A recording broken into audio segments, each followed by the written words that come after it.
ओ छोरा भेजा बाहरों नहीं भी कड्डिया। ओ वेखो मेरे पांडे कणक दे विच ना पता नहीं की करन डे ने।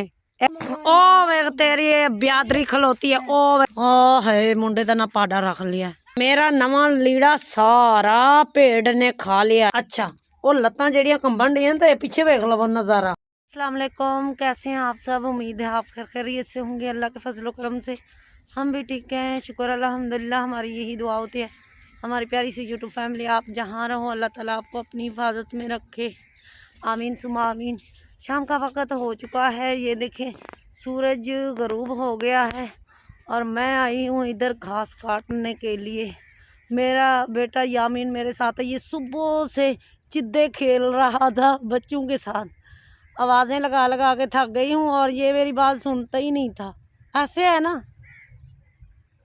जो मेरे चैनल पर न्यू है आपसे यही रिक्वेस्ट है कि मेरे चैनल को सब्सक्राइब कर दें, वीडियो को लाइक कर दें और बेल आइकन को ज़रूर प्रेस करें। आवाज़ थरथरा रही है क्योंकि सर्दी बहुत ज़्यादा है और आज ही सूरज निकला है इतने दिनों के बाद। ऐसे है ना यामीन? और यामीन का आज मैं सिर धोने जा रही थी, जुएँ सिर से निकालने जा रही थी। यामीन ने जुएँ नहीं निकालने दी। कितनी जुएँ हैं तुम्हारे सर में? सारे स्कूल की जुएँ इसके सर में है। और इधर आई हूँ हमसाइयों का घास काटने के लिए, जो कि मैंने इधर से घास ख़रीदा है तो अपनी हमसाई से। अपना घास तो बहुत छोटा है और ये देखिए उसने ना ये माल्टे भी लगाए हुए हैं अपने घास में। ये माल्टों के पौधे हैं। घास थोड़ा सा ही है, घास थोड़ा सा बच गया है। आज हमसाई से कहूँगी थोड़ा सा घास भी दे और वो भी काटूँगी। आजकल के मौसम में घास बहुत ही थोड़ा सा होता है।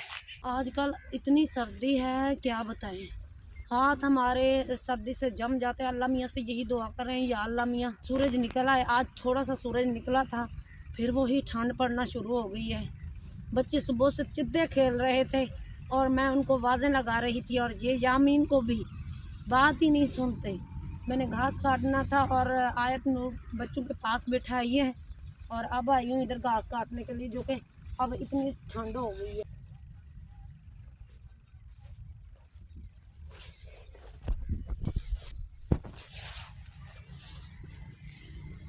घास दे, आजा आजा, घास थोड़ा जाए। ये थोड़ा सा घास है, यही काटने लगी हूँ। हमसाई से कहूँगी थोड़ा सा और भी चाहिए घास।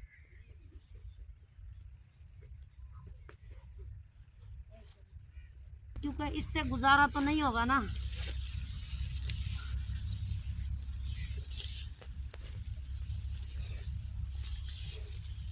घास काटते काटते हाथ ठंडे हो जाते हैं। घास सारा मैंने काट लिया है, ये देखें ये थोड़ा सा बच गया है।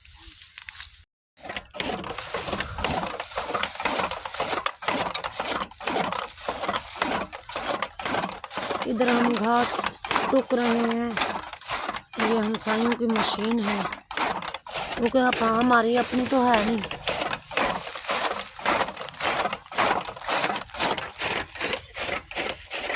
बकरियां उनकी घास खा रही हैं, भूख लगी है उनको, सर्दी भी लग रही है। और यामीन का हाल देखिए, इधर उनकी गाय खड़ी हुई है। ठहरो यामीन ठहरो, थोड़ा सा घास रह गया, ठहरो। घास हमने सारा टुक लिया। अभी ये घास उठाती हूँ और जाते हैं अब घर। यामीन का हाल देख। चल चल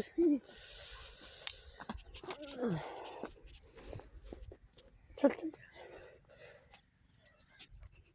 घर हमारा वो सामने है।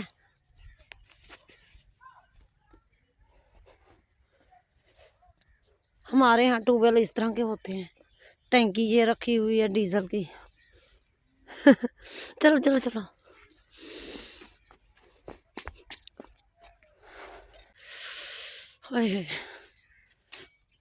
धुंध देखे कैसे पड़ गई है। बकरियां बेचारी इंतजार में खड़ी है, हमें घास चाहिए। बिस्मिल्लाह।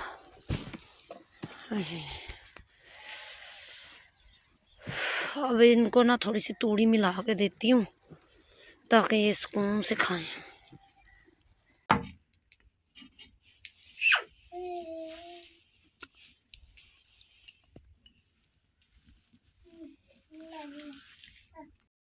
ओ छोरा बेड़ा बारो नहीं भी कड्डिया ना ही तुसा पढ़ाई की है तुसा करना की है हाँ ये सारा मेरा बालन बाल छोड़े ने सारा बालन बाल दिता है ये आग बाल दे मैं ओ ढोल की रखे हो तो अम्मी अम्मी क्या ने ओ है ना बिलाल ने इंदे को 50 लीटर इंदे में सुट्या सुटिया तेरे मुंह नु की होया हमें मेरे फुटे पहनना देख हाँ हाँ तो सदवा ने सलाह की थी ओ देखो मेरे पांडे ओ देखो ओ पने ओ देखो मेरे पांडे कणक दे विच ना पता नहीं की करन डे ने ए मेरे न्याणे दे सोहणे काम चल जा जा चुक के लाया मैनू फड़ा दे आयत नूर मैनू फड़ा दे आए हाय चल टुर ये मैंने पांडे किन्ने सुटे सी मैं इन्हों आख्या दुध लैके आवो तो इन्होंने की किया कणक विच जाके भांडे सुट दिते एक मेरे न्याणे ने ना घर दा एक भांडा ही नहीं छोड़िया जदों भी चुल्हे दे उत्ते बैठे ने रोटी खाण वास्ते सारे भांडे बाहर कणक दे विच सुट देंदे ने ते एक ने की कीता ओ वेख जग दिता सी दुध लैण वास्ते ओ कणक विच लिया के रख दिता है की करे बंदा इन्हां दा तुसी मैनू दसो मैं इन्हां दा की करां ए जग लैके आया मैं सवेरे बाहर निकली ते वेखां ते सिर कड्डिया सी जग ने कणक दे विचों ए देख दबी चला पास हाय हाय ए दुध पासे कोमा ए दुध लैके आई तू हुण इस पांडे नू तू चुक ला इस बेचारे नू हाय हाय वेख हुण ये सारा बालन मुक गया वा अग बाल बाल के वेखो की बालांगे असी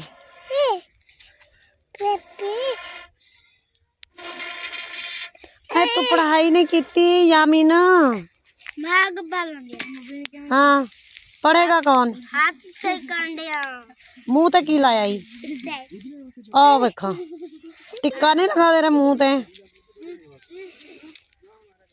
ए मोबी आयत नूर नू फड़ ला मैं कोई काम कर लवां जाके ले फड़ फड़ फड़ आयत नूर नू फड़ ला मुंह तो सीधा कर वे मुंह दा हाल ओए बिलाल भेडां बाहर नहीं कड्डियां ओ अंदर बां बां करन डई चल टोर अगे लग चल भेडां बाहर कड आशर कुटिया सी ना बीन ते यामी नु बैठ ओए छोरा इधर आ जा बिलाल नु बैठ बहुत ठंड है मैं कैसे निकालूं बाहर चल जोन भेडां बाहर कड ठंड है भाई देख ऐसा बास कहंदे पैसे ओ वेख तेरी ब्यादरी खलोती है ओ वे मुंडे खलोते ने चिद्दे खेडण वास्ते सीधे नहीं कहंदे पर नेट आके खेडो आशर नेट खेडी मुंडा ने ओ बेचारे खलोते ने ओ आखदे ने आओ खेडिए काम नहीं करना बिलाल ने काम बिल्कुल भी नहीं करना वेख इन्ने मुंडे दा नाम बेचारे दा की नाम रखे पाडा अल्लाह है मुंडे दा ना पाडा रख लिया ओए कोई सीधे गल्लां कर लिया करो कदी चल पेडा में बाहर कट चल मैं क्यों कोडा हाँ रोटी खानी हो काम नहीं करने हुण तुसी पुत्र की करन लगे जे क्या चिद्दे अच्छा वालीबाल ये हालात इन्हां दा हुण इन्हां ने काम नहीं करने ते इन्हां सारा दिन खेडना वे मेरे घर दा हाल मैं सारी बोकर बारी हजे फिरनी है उत्तों 10 हो गए ने मैं इन्हां नूं आख्या सी कि पुत्र भेडां बाहर कड्डो भेडां दा तुहानूं की हाल ए वेखो मेरा नवां लीड़ा ये मेरा नवां लीड़ा सारा भेड़ ने खा लिया है हाय हाय वेखो अल्लाह ये भेड़ ने नवां लीड़ा मेरा खा लिया पुत्र तुहाडियां भी इहो जिहियां ने भेडां ਓਹੋ ਉਹ ਜ਼ਾਲਮਾ ਮੈਂ ਤੇ ਚੱਬ ਦਿੱਤੀਆਂ ਨੇ ਉਹ ਮੈਂ ਤੇ ਇੱਥੇ ਤਾਰ ਤੇ ਖਿਲਾਰਿਆ ਸੀ ਤੇ ਤੂੰ ਚੁੱਕ ਕੇ ਅੰਦਰ ਰੱਖ ਦੇਂਦਾ ਸਾਰਾ ਲੀੜਾ ਖਾ ਗਈ ਏ ਮੈਂ ਕੀ ਕਰਾਂ ਹੈਂ ਫਿਰ ਪੈਰ ਨੂੰ ਦੇ ਖਾਏਗੀ ਬਸ ਬੱਚਾ ਤੇ ਪਿਆ ਫਿਰ ਦੇ ਦੇਵਾਂ ਹਾਂ ਇਹੋ ਜਿਹੀ ਹੈ ਮਾਸ਼ਾਅੱਲਾ ਮੇਰੀ ਮਾਸੀ ਨੇ ਮੈਨੂੰ ਭੇਡ ਦਿੱਤੀ ਹੈ ਜਿਹੜੀ ਕੱਪੜੇ ਖਾਂਦੀ ਏ ਉਹ ਆਖਦੀ ਹੈ ਮੈਨੂੰ ਨਾ ਕੱਪੜੇ ਦੇ ਦੇ ਮੈਂ ਘਰ ਨਹੀਂ ਖਾਣਾ ਅੱਲਾ ਇੰਨੇ ਮੇਰਾ 1.5 ਸੂਟ ਸਾਰਾ ਖਾ ਲਿਆ ਅੱਲਾ ਇਹਦਾ ਭਲਾ ਕਰੇ ਇਹ ਮੇਰੀ ਅਸ਼ਰਾਫ ਲੈ ਲਈ ਹੈ ਵਿਚਾਰੀ ਇਹ ਤਾਂ ਇਹ ਬਸ ਮੈਨੂੰ ਇੰਨਾ ਕੁੱਟਦੀ ਹੈ ਨਾ ਅੱਲਾ ਹੀ ਰਹਿਮ ਕਰੇ ਸੋਚਣ ਡਈਆਂ ਕੋਈ ਕੋਟੀਆਂ ਜਰਸੀਆਂ ਹੁੰਦੀਆਂ ਇਹਨੂੰ ਜਰਸੀ ਪਾ ਲੈਂਦੀ ਇਸ ਵਿਚਾਰੀ ਨੂੰ ਇੰਨੀ ਠੰਡ ਲੱਗੀ ਅੱਜ ਮੈਂ ਕੋਈ ਜਰਸੀ ਲੱਭਣੀ ਆ ਇਹਨਾਂ ਵਾਸਤੇ ਇਹਨੂੰ ਬੜੀ ਠੰਡ ਲੱਗਦੀ ਏ ਇਹਨੂੰ ਨਾ ਕੋਟੀ ਪਵਾ ਦੇਣੀ ਆ ਇਸ ਵਿਚਾਰੀ ਦੀਆਂ ਇਹ ਵੇਖੋ ਇਹ ਲੱਤਾਂ ਕੰਬਣ ਡੀਆਂ ਅੱਛਾ ਉਹ ਲੱਤਾਂ ਜਿਹੜੀਆਂ ਕੰਬਣ ਡੀਆਂ ਤੇ ਪਿੱਛੇ ਵੇਖ ਲਵੋ ਨਜ਼ਾਰਾ ਪਿੱਛੇ ਨਜ਼ਾਰਾ ਵੇਖਿਓ ਇਹ ਵੇਖੋ ਇਹ ਵੇਖਿਆ ਇਹਦਾ ਹਾਲ ਇਹ ਖਾਂਦੀ ਹੈ ਕੱਪੜੇ ਮੇਰੇ ਮੈਂ ਇਹਨੂੰ ਬੜਾ ਘਾਹ ਪਾਉਂਦੀ ਆ ਤੇ ਇਹਨੇ ਇਹ ਜਦੋਂ ਦੀ ਪਿੱਛੋਂ ਦੀ ਆਈ ਹੈ ਨਾ ਉਹ ਪਿੱਛੇ ਜਿਹੜੇ ਉਹ ਘਾਹ ਨਹੀਂ ਸੀ ਸੁੱਟਦੇ ਇਹਨੂੰ ਇਸ ਵਿਚਾਰੀ ਦੇ ਅੱਗੇ ਕੱਪੜੇ ਸੁੱਟ ਦਿੰਦੇ ਸੀ ਇਹ ਕਿੱਥੇ ਸ਼ਹਿਰ ਵਿੱਚੋਂ ਇਹ ਭੇਡ ਆਈ ਹੈ ਤੇ ਮੇਰੀ ਮਾਸੀ ਵਿਚਾਰੀ ਨੇ ਲਈ ਤੇ ਮੈਨੂੰ ਆਧਾਰੇ ਤੇ ਫਿਰ ਮੈਨੂੰ ਦਿੱਤੀ ਆਦਤ ਤੇ ਮੈਂ ਇਹਨੂੰ ਰੱਖ ਲਿਆ ਤੇ ਮੇਰਾ 1.5 ਸੂਟ ਖਾ ਗਈ ਇਹ ਮੇਰਾ 1.5 ਸੂਟ ਖਾ ਗਈ ਹੈ 1.5 ਸੂਟ ਭਲਾ ਕਿਵੇਂ ਇੱਕ ਜੋੜੇ ਦੀ ਕਮੀਜ਼ ਖਾ ਲਈ ਤੇ ਫਿਰ ਇੱਕ ਦੂਸਰੇ ਜੋੜੇ ਦੀ ਇਹਨੇ ਸ਼ਲਵਾਰ ਮੇਰੀ ਖਾ ਲਈ ਹੈ ਕੋਈ ਹੱਲ ਹੈ ਤਾਂ ਮੈਨੂੰ ਜ਼ਰੂਰ ਦੱਸਿਓ ਕਮੈਂਟ ਵਿੱਚ ਹੁਣ ਮੈਂ ਲੱਗੀ ਇਹਨਾਂ ਨੂੰ ਖੋਲਣ ਤੇ ਫਿਰ ਇਹਨਾਂ ਨੂੰ ਘਾਹ ਪਾਉਂਦੀ ਹਾਂ